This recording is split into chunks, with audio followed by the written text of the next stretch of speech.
Segala puji syukur dan hormat kami naikkan ke hadirat Tuhan, oleh karena penyertaan-Mu yang ajaib, berkat-Mu yang senantiasa melimpah dalam kehidupan kami, penyertaan-Mu yang sempurna, sehingga mengantarkan kami hingga sampai pada saat hari ini.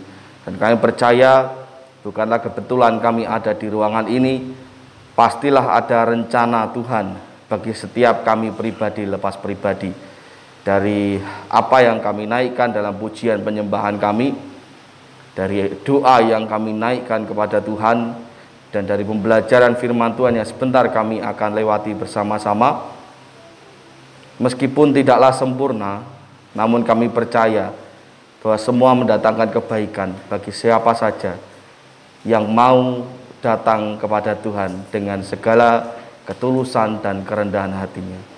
Terima kasih Tuhan, sertai waktu kami selama beberapa menit ke depan di dalam kami belajar kebenaran firman Tuhan. Kiranya biarlah Tuhan saja yang berbicara kepada kami melalui apa yang kami pelajari pada pagi hari ini. Juga hamba-Mu yang jauh dari sempurna ini Tuhan tolong dalam fisik, dalam mental, dalam segala hal yang sudah hamba-Mu persiapkan. Bila sungguh-sungguh berkenan di hati Tuhan dan menjadi berkat bagi siapa saja yang mendengarkan, baik jemaat-Mu yang pagi ini ada di ruangan ini, maupun siapa saja yang mendengarkan siaran langsung live streaming di YouTube atau dimanapun mereka mendengarkan pada hari ini. Terima kasih Tuhan, dalam nama-Mu Tuhan kami Yesus Kristus, Tuhan dan Juru Selamat kami yang hidup, kami berdoa dan mengucap syukur. Amin. Shalom, selamat pagi. Sehat? Saya enggak tahu tiba-tiba kenapa kok keselak watuk-watuk sampai ke belakang rada blokean. Enggak tahu keselak apa.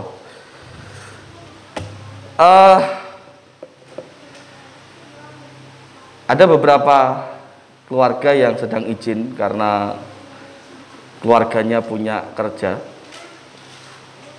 Keluarga Bu Mei dan keluarga Bu Prapti. Karena keluarga mungkin disambati ataupun memang dimintain tolong dan sebagainya. Yang pasti saya percaya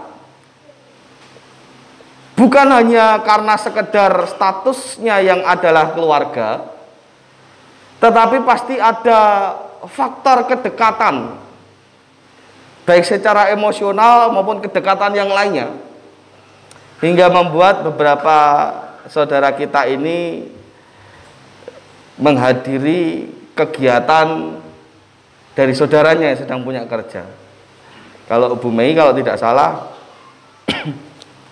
putrane ragil pendeta imam ngunduh mantu ya, ngunduh mantu. Ada kedekatan yang membuat mereka atau siapapun, bahkan mungkin termasuk diantaranya kita, ketika disambati, apakah itu berkaitan dengan kegiatan gawe seperti ini atau disambati dalam banyak hal, pasti akan rela untuk menolong. Iya enggak? Pak Batiar tolong ke rumah sebentar, ada apa itu? Iki mengunggahnya gendeng, mengunggahnya genteng. Kalau orang Tulungagung bilangnya gendeng, kalau orang Semarang bilangnya genteng, ya. Apa pada gendeng? Gendeng juga. Kalau di Kediri genteng. Pasti datang kalau memiliki kedekatan. Tapi orang kenal ataupun mau kenal biasa, ya mungkin belum tentu datang. Lagi kenalnya apa nek dalan sesuk dikabari kon ngunggah ke genteng. Ya pikir-pikir gitu ya. Kecuali waktunya cocok ya kan. Kecuali waktunya cocok. Ada perhitungan tersendiri kalau memang tidak memiliki kedekatan. Nah, Apa yang akan terjadi jika seandainya kita memiliki kedekatan yang lebih dengan Tuhan? Karena saya percaya bahwa kita manusia akan juga dekat kepada mereka yang mau dekat dengan kita. Ada beberapa orang yang menurut saya ini orang kurang bijak ketika mereka bilang, oh pilih kasih. Sebenarnya tidak pilih kasih, tetapi secara emosional pasti ini mempengaruhi. Ketika kita dekat dengan seseorang dan orang itu menyambut kedekatan kita, maka secara otomatis bahkan tanpa dimintain tolong kadang datang. Iya lah. Tapi ketika kita berusaha untuk datang ke seseorang dan orang itu tidak menyambut dengan baik, ya mungkin besok dan besoknya lagi ya malas ke sana gitu. Jadi ini bukan masalah pilih kasih, tetapi faktor kedekatan tadi yang saya maksudkan. Saya pun berpikir ini juga yang akan terjadi dalam hubungan kita dengan Tuhan. Di mana Mazmur 145 ayat 18 sampai 20 itu mengatakan ada 3 poin apa yang akan terjadi ketika kita itu menjalani kedekatan dengan Tuhan. Mazmur 145 ayat yang ke-18 sampai 20. Kita baca per ayat per bagian. Mazmur 145 ayatnya yang ke-18. Kalau jenengan buka, kalau ada indeks Alkitab, jangan buka Mazmur, buka aja Amsal, nanti mundur 5. Kalau jenengan buka Mazmur nanti mundurnya 145 nanti majunya. Ya gampang loh. Buka Amsal mundurnya cuma 5. Kalau buka Mazmur nanti majunya bukanya 145 jauh. Namun Mazmur 145 ayat yang ke-18 firman Tuhan berkata, Tuhan dekat pada setiap orang yang berseru kepadanya. Tuhan dekat kepada setiap orang yang berseru kepadanya. Cukup itu? Tidak cukup. Rupa-rupanya diteruskan di sana, pada setiap orang yang berseru kepadanya di dalam kesetiaan. Kalau saya menafsirkan, maksudnya apa? Bukan cuma orang yang berseru minta tolong terus tiba-tiba Tuhan tolong. Tetapi ada tambahan kalimatnya yang berseru dalam kesetiaan. Artinya apa toh? Kalau menurut saya ya, menurut iman saya, bukan mereka yang berseru minta tolong kepada Tuhan pas ada butuhnya, tetapi berseru dalam kesetiaan yang artinya butuh ataupun tidak butuh, dia senantiasa berseru kepada Tuhan. Lah kalau nggak butuh, berseru untuk apa Pak? Ya mengucap syukurlah. Jadi tidak hanya orang yang datang kepada Tuhan ketika ada butuh saja, tapi orang yang senantiasa berseru kepada Tuhan, baik senang maupun susah, baik kaya maupun miskin, baik apalagi sedih ataupun menderita, podo wae, sedih ataupun menderita ataupun bahagia dalam segala hal. Kesetiaan itu membuat kita senantiasa membutuhkan Tuhan. Nah itu yang Tuhan dekati. Ya, kan banyak nih orang-orang yang datang kepada Tuhan hanya saat butuh tok. Tapi ketika hidupnya sudah enak, ketika doanya sudah terjawab, lupa. Akeh napa sithik? Kuatah. Kuatah. Banyak orang yang datang kepada Tuhan tidak dengan kesetiaan, tapi dengan kebutuhan. Ya karena butuh gitu. Maka kita datang, lek pas butuh ya lupa. Lek butuh sregep nang gereja, lek butuh hilang. Hidup tidak bisa seperti itu. Dikatakan di sana Tuhan hanya mau dekat kepada orang-orang yang setia. Yang berseru tidak hanya ketika butuh saja, tetapi dalam segala situasi, dalam segala kondisi, dia senantiasa berseru kepada Tuhan. Lek lagi seneng ya datang kepada Tuhan, lek lagi susah pun juga datang kepada Tuhan. Dalam segala kondisi. Ya kan? Yang kedua, ayat yang 19. Ini menarik. Ia melakukan kehendak orang-orang yang takut akan Dia. Mendengarkan teriak mereka minta tolong dan menyelamatkan mereka. Teriakan minta tolong, siapa yang didengarkan Tuhan? Siapa yang akan diselamatkan Tuhan? Bahkan dikatakan ia melakukan kehendak. Ia yang adalah Tuhan rela melakukan kehendak bagi setiap orang yang takut akan Dia.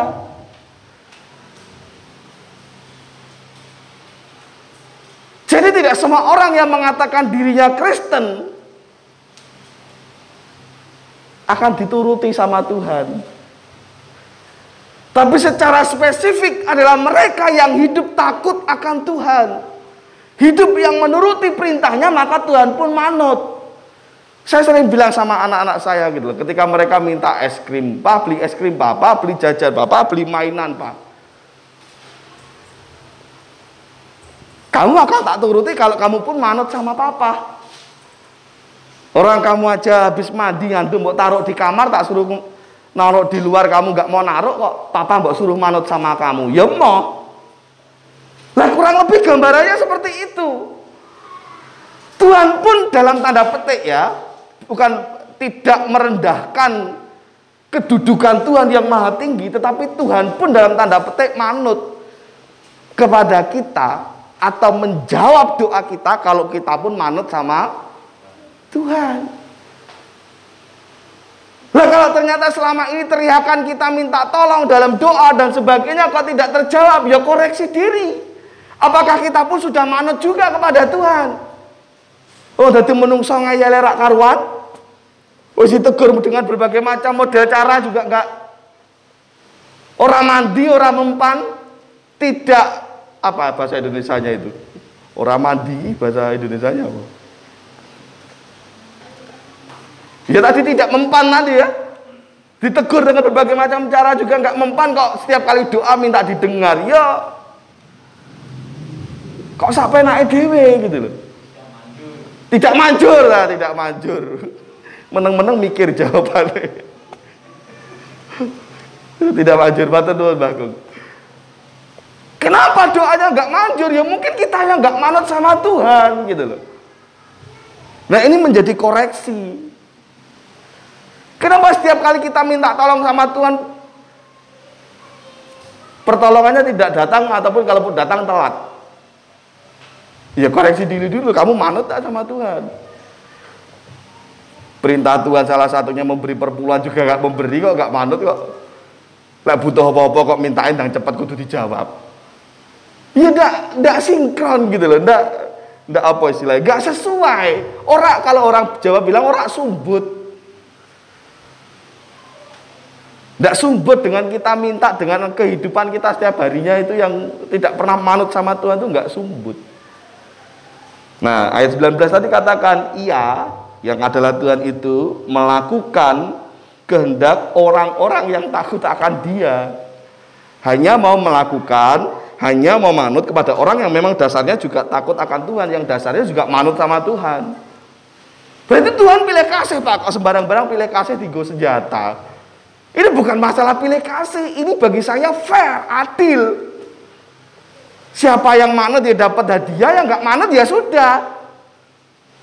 Ya upah orang sendiri-sendiri, apa yang kita tabur ya itu yang kita tuai. Gitu loh ya. Itu yang kedua dalam kedekatan kita dengan Tuhan. Yang ketiga, Tuhan menjaga, ayat 20. Tuhan menjaga semua orang yang mengasihinya, tetapi semua orang fasik akan dibinasakan. Siapa yang dijaga oleh Tuhan? Orang-orang yang mengasihi. Makanya kalau ada yang pertama bertanya, Pak, kok uripku mau ngene-ngene tok, Pak? Saya suwi kok saya ambiar. Padahal di Kempot ya wis dipanggil Tuhan, Pak. Tapi kok ambiare saya tekan kene, Pak. Kok jek tekan saiki gitu loh ambiare gitu. Ya balik akan saya tanyakan, lah kamu mengasihi Tuhan sungguh-sungguh atau tidak? Apa yang sudah engkau korbankan untuk Tuhan? Hal apa yang membuatmu bisa memprioritaskan Tuhan? Dalam banyak hal saja Tuhan masih sering kita kalahkan kok. Kok gak mau hidupnya ambiar bagaimana? Jangan salahkan almarhum Didi Kempot. Ya kan? Karena hidup kita yang sesungguhnya membuat hidup kita sendiri menjadi ambiar dengan tidak mengasihi Tuhan sungguh-sungguh. Ya kan? Makanya Tuhan menolong pun juga, saya paham dalam segala kemahakuasaannya Tuhan punya hak prerogatif yang kalau dalam lagu itu suka-sukamu Tuhan gitu loh. Ada tahu lagu itu? Suka-sukamu Tuhan gitu loh. Saya paham. Jadi adalah hak Tuhan untuk menolong siapa saja, termasuk kalau Tuhan berkata, aku hanya akan menolong orang yang mengasihiku. Ya itu haknya Tuhan. Karena memang kenyataannya Tuhan pun memang mati untuk semua orang, kan istilahnya gitu kan kalimatnya. Yesus Kristus Tuhan dan Juru Selamat itu mati untuk semua orang, tetapi kematiannya itu hanya berdampak, hanya akan efektif, hanya akan berguna bagi siapa saja yang mau menerima kematiannya, ketuhanannya. Ya toh? Berarti Tuhan pilih kasih, Pak. Kenapa nggak diselamatkan semua? Ya suka-sukanya Tuhan. Tuhan punya hak prerogatif kok. Tuhan punya hak mutlak. Dia adalah pembuat aturan dan aturan itu sendiri. Lah siapalah kita manusia yang mau mengatur Tuhan? Gitu. Maka kalau Tuhan hanya akan menolong orang-orang yang mengasihi Dia, ya rasanya nggak salah, dan apa hak kita menyalahkan Tuhan gitu? Karena jujur dalam hati panjenengan masing-masing coba jawab. Anda pun akan menolong orang yang mengasihi Anda atau orang yang tidak mengasihi Anda? Pak Tuk karo Pak Batiar bedino dirasani terus dielek-elek, tetapi aku yang selalu membela Pak Tuk. Kira-kira aku sama Pak Batiar bareng minta tolong jenengan nulung sopo sebagai manusia. Nah, main nulung sopo? Nulung saya dulu apa nulung Pak Batiar dulu, Pak? Ayo. Kalau manusia normal mesti nulungnya orang yang mengasihi dulu toh. Maka nggak salah kalau Tuhan. Loh, Tuhan tapi kan bukan manusia, Tuhan Maha Kasih. Ingat, Tuhan dengan kemahakuasaannya punya hak prerogatif. Ketika Tuhan memilih untuk menyelamatkan orang yang percaya kepada Dia saja, bukan berarti Tuhan nggak punya kasih, bukan berarti Tuhan hilang maha kasihnya, enggak. Semata-mata karena itu memang haknya Tuhan. Tuhan adalah aturan dan pembuat aturan itu sendiri. Gitu loh. Nah, jadi mari kembali kepada kita. Bercermin, memeriksa, koreksi diri. Sudahkah kita itu setia? Sudahkah kita itu takut akan Dia, manut dengan Tuhan? Sudahkah kita mengasihi Tuhan? Gak usah berbicara ini deh. Loh Pak, katanya kan tadi lagunya Pak Bayu, Pelangi Kasihnya. Betul, itu betul gitu. Tapi nggak usah ngomong jauh-jauh ke masalah pelangi kasihnya dulu. Atau ada ayat firman Tuhan yang mengatakan dengan iman sebesar biji sesawi pun kita sanggup memindahkan gunung gitu. Ya kan? Jangankan mindahkan gunung, Pak, geser we ora gitu. Padahal saya sudah beriman gitu. Nggak usah ngomong jauh-jauh tentang memindahkan gunung dulu lah. Ngomong hal yang paling dekat sekitar kita dulu lah. Apakah kita sudah mengasihi Tuhan? Apakah kita sudah setia? Apakah kita sudah manut? Takut akan Tuhan tadi. Kalau kita merasa atau Anda merasa, Pak saya sudah setia, oke, puji Tuhan. Saya nggak ngomong ngalah wong kok GR men kok pede mendak lah. Anda yang tahu bagaimana diri Anda. Kita yang tahu diri kita. Kalau kita berkata, Pak, saya sudah setia, Pak, saya sudah manut, sudah takut akan Tuhan, Pak, saya sudah mengasihi Tuhan sungguh-sungguh, semuanya tak tinggalkan untuk Tuhan, tapi kok tetap tidak bisa memindahkan gunung, bahkan geser aja enggak, Pak. Ingat, Tuhan selalu punya cara. Kalaupun kita tidak bisa memindahkan gunung, percayalah setidaknya Tuhan akan membuat kita sanggup mendaki gunung itu. Amin.